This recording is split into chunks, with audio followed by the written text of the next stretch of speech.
કોની જ્યોતિ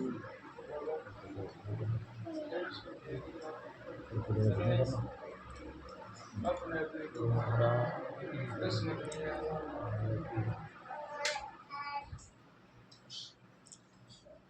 gimana tuh?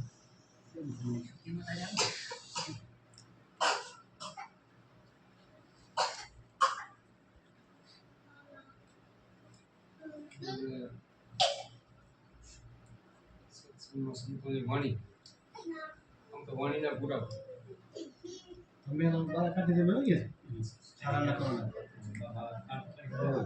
આપણે જો ભક્તિ કરવી હોય ને સાચી ભક્તિ જો સમજવી હોય બધાને પુરાવા દે કૃષ્ણ ભગવાન ગીતાજીમાં કહી ગયા પણ પોતાની બધા પુરુષો શિવજી શું કહે છે શંકર ભગવાન શું કહે છે પછી રામચંદ્ર ભગવાનના ગુરુ વશિષ્ઠ શું કહે બધા છે યુગ વશિષ્ઠ રામાયણમાં શું કહેવા કૃષ્ણ ભગવાનની ગીતાજી કર્મયોગ ધ્યાન જ્ઞાનયોગ સાંખ્ય યોગ બધું સમજાયું બધામાં જ્ઞાન ભર્યું પરિપૂર્ણ જ્ઞાન સમજી લે ને માણસનું કામ થયું આપણે પ્રથમ તો ગીતાજીની વાત કરી ગીતાજીમાં કીધું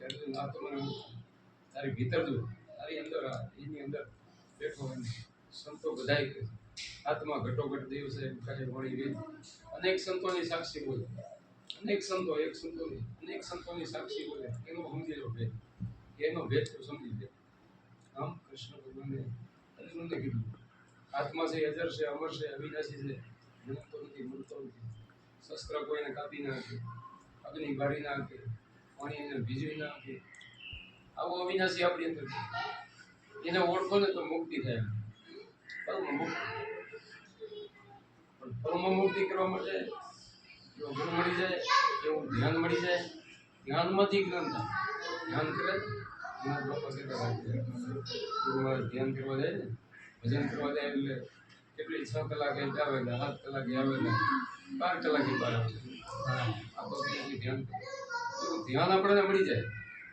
ધ્યાન તો એ જ આપણે પણ ધ્યાન આપણું થોડું સંન્યાસીનો આખો આઠે પોર એને 7 પોર ધ્યાન કરવું પડે ગ્રસ્તાશ્રમ છે ને 1 પોર ભજન કરે 8 પોરમાંથી 1 પોર ભજન કરીને તો એનું કામ ગ્રસ્તાશ્રમ એમ સંતો બધા આપણને રીતિ પછી કૃષ્ણ ભગવાનને પૂછ્યું કે તો એવો આત્મા છે એને ઓળખવો કે ઓળખવો માટે શું કરવું તો અર્જુન ડાબડાનું આસન ભાગચરમાં આસન કરી મેરુદંડો સીધો રાખી અણી અગ્ર પડતું ધ્યાન આમ કરી ધ્યાન કેવી રીતે કરવું એ ગીતાજીમાં લખી દીધું તમે તો વાંચ્યું ગીતાજી કે વાંચતા અણીના અગ્ર પર ધ્યાન કરવું અણી અગ્ર ક્યાંને કહેવાય અણી અગ્ર ઉપર આપણને નિશાન બતાવે છે બધા સંતોની વાણીમાં છે અમર વસ્તુ ઓળખાવી ગુરુજી અમને અમર વસ્તુ ઓળખાવી અણી અગ્ર પર આસન મળ્યું સુરતા નિશાને ઠેરા સુરતા છે ને આપણે નિશાન સમજાવ્યું એ નિશાન સુરતા છે નિશાન બતાવી દે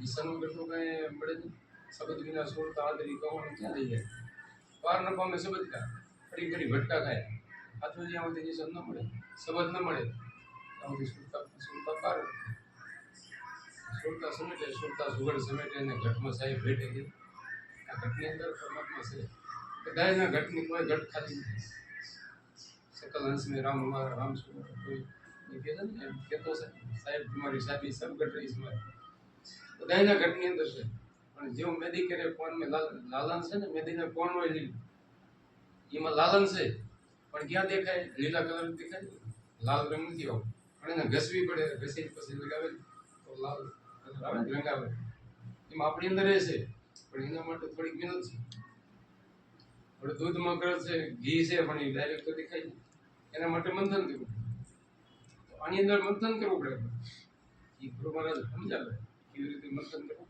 એ સમજાવે કે ઈંગલા પિંગલા સૂક્ષ્મણા લાવો ઈંગલા પિંગલાનો ભેદ સમજાવે સૂક્ષ્મણાનો ભેદ સમજાવે તો સીધા અગમ કરાવો અગમ ઘરની સંતો બહુ વખાણ બધા સંતો વાતો નથી કહેતા જાય અગમ ઘરની વાત ભક્તિ કરો તો હરજી અગમ ભેદ જાણો રામદેવજીએ કીધું ને વાણી અગમ ભેદ કયો છે અગમ ભેદ ન જાણી ત્યાં સુધી ગુરુ મહારાજ આપણે અગમ ભેદ બતાવે બીજું બધું જાણે અગમ એટલે કોઈને ગમ ન હોય ને જોવો અગમ દેશ અમારા કબીર સાહેબ અગમ દેશ નથી.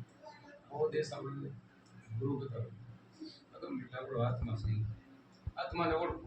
આત્મા છે એની કોઈને ગમ નથી, બીજી બધી તો ખબર છે. હવે વિચાર કરો, ડોક્ટરો આમાં કેવડી સર્જરી કરે છે, ઓપરેશન કરે છે, એના આત્માનો કોઈ દર્શન નહીં. કેમ નથી? એ તો ઘટમાં હા તો એની કોઈ જોયો નહીં, અચરજ નથી ગયા. કેમ નહીં જોયા? માથામાં બધું કરે તો છે. કેવડું ઓપરેશન સર્જરી કરી તો એને એ દેખાણો નહીં એમ. તો ક્યાં છે? સંતો તો કે છે ઘટમાં છે, બહાર નથી. સંતો બધા એમ કે બહાર કરશો તો પીડી કરશો નથી ઉગરવાનો આવે. કે છે ને બહાર નથી. મોહમ્મદ કે મનરૂપી મળ્યું મનને પેલું વશ કરો. એ સૂક્ષ્મ વેદ છે. સૂક્ષ્મ છે. સૂક્ષ્મ વેદ એ ત્યારે અત્યારે કોઈ છે બરોબર. સૂક્ષ્મ 4 વેદથી ત્યારે સૂક્ષ્મ વેદ આ વેદ આ જે જાણી લે ને એને ખબર પડે. એ ગુરુ જાણે જાય એટલે આપણે ગુરુ મહારાજ એ ધ્યાન સમજાવ્યું. કુંભારામ બાપુની વાણી એક વાણી લઈએ તો એમાં વેદોનો સાર, શાસ્ત્રોનો સાર, એમાં ગીતાજીમાં કીધું એ કૃષ્ણ ભગવાને કીધું એ જ કુંભારામ બાપુએ કીધું. ક્યાં બીજું કીધું? હરદમ જાગી હેતે ફેરો મટી જાય તેના અંધારા. સાધુભાઈ ફેરો ને હરીની માળા, તારી માળા તમે ફેરવી દો.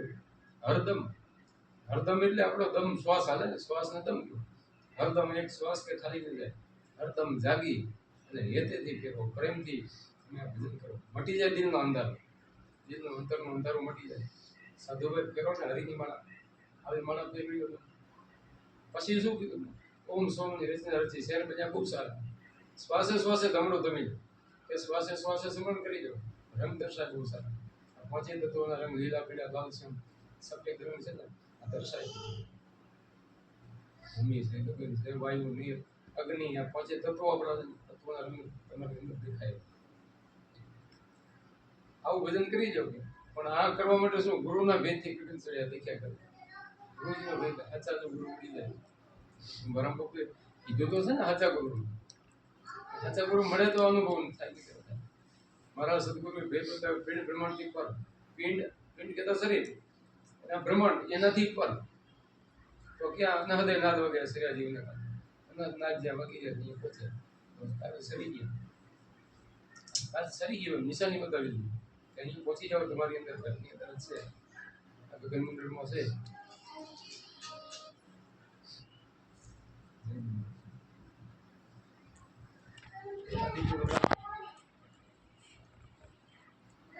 હા ક્યાં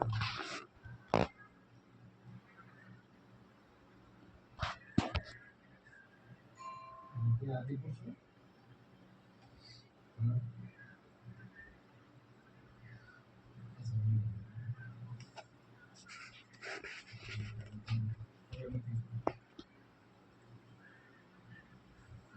શું છે?